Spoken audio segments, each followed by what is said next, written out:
All right, the zone is up here at Claiborne High School for, I think it's the week 3 episode of the Coach Lee Show.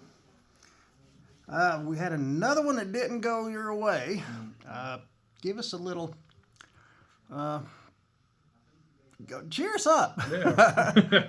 I mean, we've made improvement from week to week. It doesn't reflect on the scoreboard at the moment. But you play 3 very good football teams, and the kids are starting to realize, like, we're not going to get any more doormats. It's like, even though if our schedule is a lot harder than it was last year, we still got to play up to our ability. We're getting there slowly. We made a lot of mental mistakes. It's looking at one of the toughest schedules in East Tennessee at this point. Yeah, I think we're sitting top 5, I believe, in 3A for the toughest schedule. But it's just the way things worked out. I mean, Volunteer was a heck of a football team. Happy Valley is a very strong football team. Granger they're having a good team this year. I think our 3 games we've played, our opponents' combined record is 8-1 at the moment, and the only reason why there's a loss is because Volunteer and Granger played. But I mean, they all they're phenomenal football teams. So, what did you like coming out of the game? I mean, I saw some good stuff. What did you see? We were moving the football. Yes. Without the penalties we kept, self-inflicting. We were moving the football well. Blocking really well. Stanton McDaniel, our left tackle, was having a little bit of a shoulder issue, so he went down. But for 4 quarters, Happy Valley brought their best, and that's you can't play a couple plays, can't play a quarter. You got to play 75, 90 plays. However long you're on the field, has got to be your best. And they did a good job of that. Well coached. I give Jason Jarrett over there huge props. He knows what he's doing. We're extremely respectful. He called me after the game and gave me all my my wrongdoings and stuff that we did well, and I done the same thing for him. Even though they rushed for 350 yards on us, but there's always stuff you can improve. Okay, that was probably one of them. But what was the bad things you saw come out? Bad thing was we had. I got mental errors, fumbling a kickoff return in the first quarter. As soon as we get the chance to get the ball, false start penalties, lining up off sides, illegal shifts, holding, all the stuff that most of that was offensively. Mental errors towards the end, middle of the game, our decision making wasn't the best. Defensively, our linebacker play was not there where it needed to be. Our defensive ends were doing a phenomenal job. We were stopping counter, which was one of their best plays. Whenever they ran their little dive, we had no linebackers flowing to the ball. And it made it a little bit harder to tackle a team, when they've got 3 guys going up in the hole and there's only 1 guy to take it on. So, yeah, definitely an area of improvement this week has been linebackers. Good deal. Okay, why is the offense having trouble getting the ball to Chris Ford?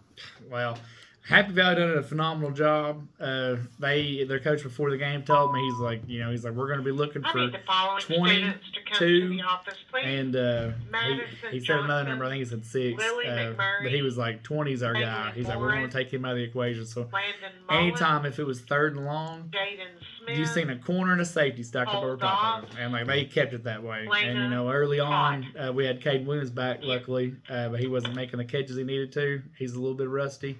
But if we had caught a little bit of those bubble passes, we would he's liable to take it to the house. We weren't catching those, I think all the receivers were having a rough day. Fish, Chris Ford, people know he's our go-to guy, and Burke loves throwing it at him. So they're going to try their best to take him out of the equation, and Happy Valley done a pretty good job of it. Have you thought of maybe putting him in the backfield? Mm-hmm. Yeah, but this week I kind of talked to him a little bit. I was like, I'm going to throw you around in some different spots because, everybody's going to kind of pinpoint you. You can't always stay that X receiver on the left side. You got to play slot. You got to come in the backfield, which he's, more than willing to accept to, do whatever it takes because, he just wants the ball in his hands, and he does a good job with it. He's a lot faster than people realize. Oh, he's quick. He's fast. He can jump. He can hit. So we're gonna play that to our advantage. All right. What about defensively? What are you looking to improve on during the off week? Physicality. Physicality, wrapping up, driving your feet, not finishing a block, or not accepting being blocked. Get off a block. Play with violence. And it's something that we've not done all year. We kind of, the coaches, Wes has done a really good job I think the scheme he had going into the Happy Valley game was great. Like, it was phenomenal. We took away counter. We had 3 linebackers in the middle, but no one, like, they seem to get lost a lot of times. And, Coach Jake Williams, he's done a good job. Like, he's done a phenomenal job trying to get those guys on the right page. It's just like they're like baby ducks, though. When they get out there, like, you can do it in practice, but as soon as you line up and put something in front of them, it all goes away. So at that point, it's almost instinct. But yeah, definitely physicality, tackling, aggressiveness, and conditioning. How do you get your wideouts and they try to run? They're trying to run with the ball before it gets there. Yep. How do you work on that during the week off? What can a man do? It's going to be a lot of like sprinting me, catching, break down, catch, turn up field, like make sure like I might hold up, a number after I throw the ball. That way they catch it, look at my hand, then go and call out the number. It's another one of those instinct things. They got their routes done. Like, routes are great. They just got to understand the focus. When you catch football, you can't go anywhere without it. So you got to catch the ball first before you leave. Yeah, you had one early in the game, wide open. He probably had 15, 20 yards before he got to anybody. Absolutely. But I saw that, and I thought I'd ask you. Back again on the defense. What's a couple things they need to improve on? Really, I guess, play recognition from linebackers. Our defensive line, they done a pretty good job. We're playing a little high.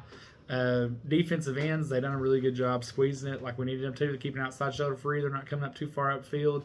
But they're learning, like, each week, they're learning a new skill that they got to apply. Because, Granger, we didn't keep contained. I think pretty much almost the whole Happy Valley game, our defensive ends kept contained.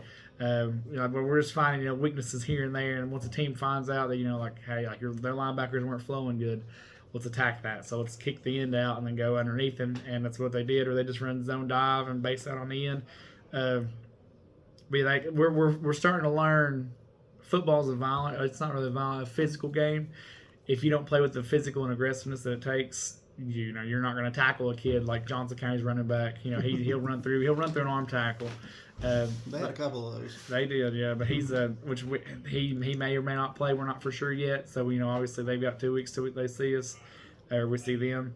But yeah, I mean, aggressiveness, the tackling, physicality. Like, that's just something we're gonna preach for the next couple of days. Okay, in essence, you got 2 weeks to prepare for Johnson County. Mm-hmm. How much of what we talked about can you get done defensively? Mm-hmm. How much of that can be done in practice, or does it still have to be done in the game? There's a lot you can teach a kid. One thing you probably can't teach them is how to be aggressive. That's something they've got to find within themselves, find that fire. The coaching staff is doing what we can to get that out of them. Every kid is capable of doing something. We're not asking them to do something they can't do. We want to. It's somewhere in there. We're gonna get it out of them, and if they can't figure it out, we'll find somebody else that'll do it. I don't care if it's a freshman. I mean, I will put anybody in there that plays with fire and the tenacity that we need. We can get a lot of it done. We're optimistic. The kids are optimistic. I know we're 0-3, but they realize we've played 3 good football teams. I mean, fixing to be 4. Yeah, 4. It's fixing to be 4. Granger and Volunteer at halftime. Volunteer was beating 29-0. We had them 13-0. I mean, when we play good football, we're a good team. We just got it can't be a couple plays. It's got to be all game. Is it all about them not wanting to make a mistake? They do overthink a lot. They get out there and they go like, well, what if somebody else doesn't do their job? Well, it doesn't matter. Like, you do your job to the best of your ability and trust that the guy's going to do his job. Like, you can't do his job for him and your job. And they're learning to trust each other a little bit. They've come together a lot. A lot of growth happens, week to week in the season. At some point, the schedule's going to line up a little bit, but we've told the boys, like, it doesn't matter who you play. Like, if you play like you have been, you're looking at 0-10 season. Like, it's starting to come on. They're like, well, we've got to start, correcting these issues. Yeah. So it's week to week, but we'll get there. Got a couple weeks to find something you can attack offensively. Mm-hmm. Is there anything you can see right up front that might work for you? Yeah, we're going to shuffle some pieces around. We've seen, on film, like where our strengths are. Offensive line, like when they block things right and we hit the gap like we're supposed to, or read the zone well, we could move the football fine. I mean, there was plenty of times we had 7 or 8 yards of carry against Happy Valley, and their coach called me and he was like, how are you gashing us so bad? And I was like, well, I said, our kids understand the angles. I was like, we're trying to get on, like when we run a gap scheme, we run power a certain set of ways. Like we don't just run power one way. Like it can go hit an A gap, B gap, C gap, just the way we call it.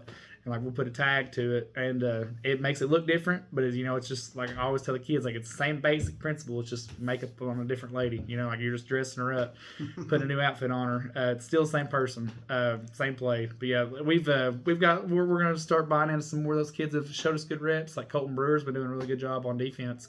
I was going to mention Cole. Yep. Here, we had a JV game last night. Went up to Cott County, beat them. He had a phenomenal game on offense. Put him in a defensive end. He made 3 sacks like in a row. He plays with that fire that we're looking for. He runs the ball hard. I mean, it's something that we're definitely going to let him do more of. Because some of these older kids got to understand. Like it doesn't matter if he's a freshman or not. Like if he's running as hard as he can and giving us 100%, he may end up playing a lot more than some other kids are. But you have to do that. You can't just just because kids are freshmen don't mean you don't need to play them. So but yeah, we've definitely bought into some more of those things. We're going to try and shuffle our defense a little bit, put some kids in some new roles because we've seen some good things out of some kids that we're wanting to capitalize on that. But it's going to look a lot different in probably 2 weeks than people seen. Yeah. Let's talk about your quarterback. Mm-hmm. Noah's got some really good points, and the points we talked about earlier, the fumble issue. But how are you going to work with him to improve his accuracy, his thought process, his protection of the ball? Yeah, he he's only been like a high school quarterback. There's a lot of pressure. There is, and so far he's done really good. He's handled it a lot better than I did. I know for sure. But he's he's very critical of himself. He's probably his biggest critic. Yeah, he is. But I try to tell him like you've been a high school quarterback for 3 games. Like I was like you not walked in, you've not had a season of JV. You've been through straight into varsity, and he was more than willing to take that on. But he's got to understand that like not every play's a touchdown. Not every play, if we try to throw a bubble route, we just want it to be the same exact play, like throw it the exact same way, no matter what. His pass protection's pretty good. I keep at times, and I'm like, I keep telling him, I'm like, just step up in the pocket, buy yourself an extra second, throw the football. But like we've really put an emphasis on like timing, the decision making. Like he don't have time to go all the way across the field. Like we're pick a side and go with it. Yeah. We need to hit those smaller routes, like which receivers, they're going to help him out. They pick him up just as much as everybody else, even if they messed up. He gets hard on himself, but he has the ability to do it, and we believe in him. We're going to ride and die with him. He's probably going to run a little bit more, in the future. I've kind of like held him off from doing it, but if he can go north and south, we'll be all right. Just catch it, follow their blocks, and go. Like if I was running behind Aiden Roark, I'd stick right behind that kid because he's liable to kill somebody for him. But it's just things like that. He's still, the game will slow down at some point. Things will start clicking a little bit more, and like even the upperclassmen, they rally behind him. They're like, you're going to get it, you'll figure it out. We're here right beside you. You threw an interception, it's okay, we'll get him next time. So he's got a good supporting cast. I asked him in the interview last week before the game. I said, "Are you feeling more comfortable?" And he said, "Yeah, I feel more comfortable." But think about when you were a freshman and playing. Were you comfortable, and how long did it take you? It took me a while. Coach Lyles back then, he really, which we got lucky because we had Cody Malone my freshman year, which he didn't get to play his senior year the whole year, but learning underneath him was good. And then you had Joseph Ledford that went right by him, held it for 2 years, and they let me work behind the scene, play a lot of JV games, get those reps, and then that way when my junior year rolled around, first game was like I can't remember much from it, but like after that the game started slowing down after a couple games, and it just takes reps. Like there's nothing you can replicate. It looks like game-like scenarios like a game, and you try to give kid JV reps, it's different. I mean, it really is. Like we can show them in practice 1,000 different ways. you rep the same thing every single day. Like going against your teammates and going against another kid that's the best player on their team, or the best at their position on their team. It makes a big difference. Well, one last question: what was the team's attitude after the game? Did you see them down, or did they quickly get back up? They kind of hung their heads for a second, but they the upperclassmen got together and they were like, well, we need to fix it. Like, how can we right this ship? Like, you need, they were asking you, like, what can we do differently? And they were like, well, the coaching staff kind of met and was like, we've been a little soft on them. Like, it's time to, turn the dial up. We're going to practice like a football team. We're going to get, either you're going to get physical or you're going to get gone. That's pretty much where we're at. Like, it's time to we got to quit getting pushed around. Teams are rushing for 300 yards on us every week. You want a team to throw it on you. And we've not made a point to stop the run yet. And Coach West is doing the best to his ability. Like, you got your X's and O's squared away, but like Jimmy's and Joe's, can they do it? And we're gonna find the right guys in the right place. And the kids know that they're positive. They don't look like an 0-3 team. They're looking at the next one. Like, we've shifted gears, looking at Johnson County. The kids are asking me questions, sending me pictures of like different film. They're drawing up their own things, they're absorbing as much as they possibly can because they want it. Like, they want it bad. And we've got 5-6 more practices to get extra work on to get ready for Johnson County. And there's a big emphasis on coming out as a new team. Well, Coach, we'll probably won't do one next week. We'll do it in 2 weeks. But thanks for joining me again, and thanks for giving me some insight on the Bulldogs. And I hope you do right the ship and start surprising some people. We will. All right, thanks, Coach. Thank you.